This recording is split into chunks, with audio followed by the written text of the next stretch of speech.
Ito may isa pang tanong dito. Um, Halimbawa, bibigyan kita ng ng piso. Paano mo magagastos yun? Gagastusin mo yun maghapon. Anong bibilin mo sa halagang piso lang? Talagang piso. Hmm. Tubig. Ice water. Wala na ngayong pisong ice water.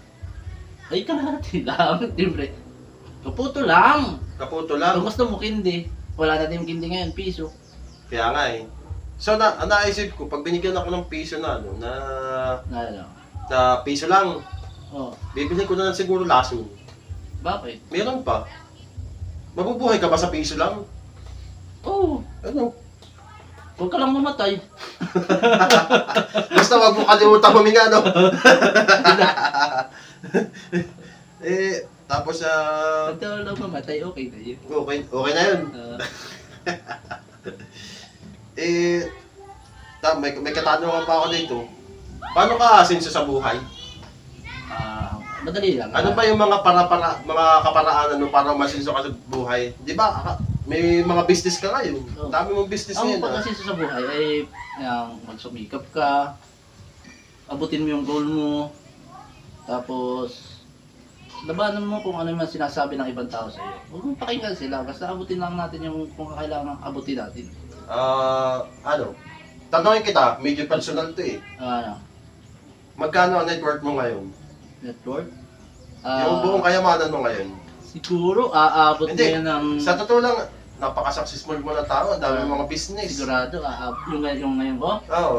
4 digit na. 4 digit na? Oh, kita mo naman. O doon, nalampasan mo pa ako, 3 digit lang sa akin. Sa'yo, Oo. 4 digit na. Oo. Sobrang income na ngayon ng luwarang masyadong... Di pala yung tito po, basta dami kita.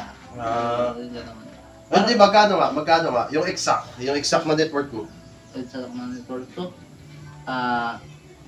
Pero 4 digit pa rin. 4 digit pa rin. Ano ba mga properties mo? Properties ko. Madami. Oo. Ah, Hindi, may source kasi kami na nakapagsabi na ang dami mo daw mga balinghuyan, mga kamutihan. madami. Kaso lang hindi daw sa'yo yung mga pinag-aanuhan mo daw. Hindi talaga sa akin yun. Yung, mga kasosyo lang ako. Kasosyo ka lang. Oo. May mga niyugan na pa daw eh. Oo, kumbaga, tanim nila ako. Yun ang kagandahan doon. Oo. At yan, properties mo na halos yun. Oo, Kumbaga may share ka na doon, ano? siyempre. Pero Tanim mo, kuha ko. Oo, pero siyempre sila nagpagod. Kumbaga, ang bag mo lang yung kumuha ka lang talaga, no? Siyempre naman. Ako po ba naman? Kaya nga ako bilib na bilib sa'yo eh.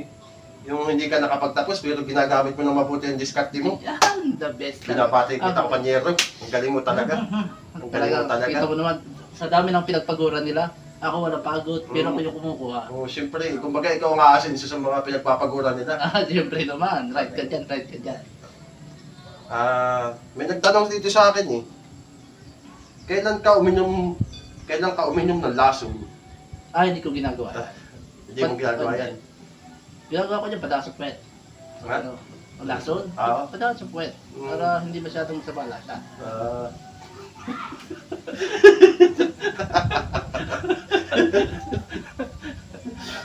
Tapos, ito pa sa katanungan. Karga ba ng dugo? Ano na mas malaki ang tubo? Sa lugaw o sa mga ganyang items? Lugaw. Sa lugaw? Oo. Paano mo nasabi? Kaya nga tubong lugaw. Parang Yung lugaw, tumutubo na ng lugaw. Kaya tumutubo lugaw. Siyempre tumutubo na, lugaw na eh.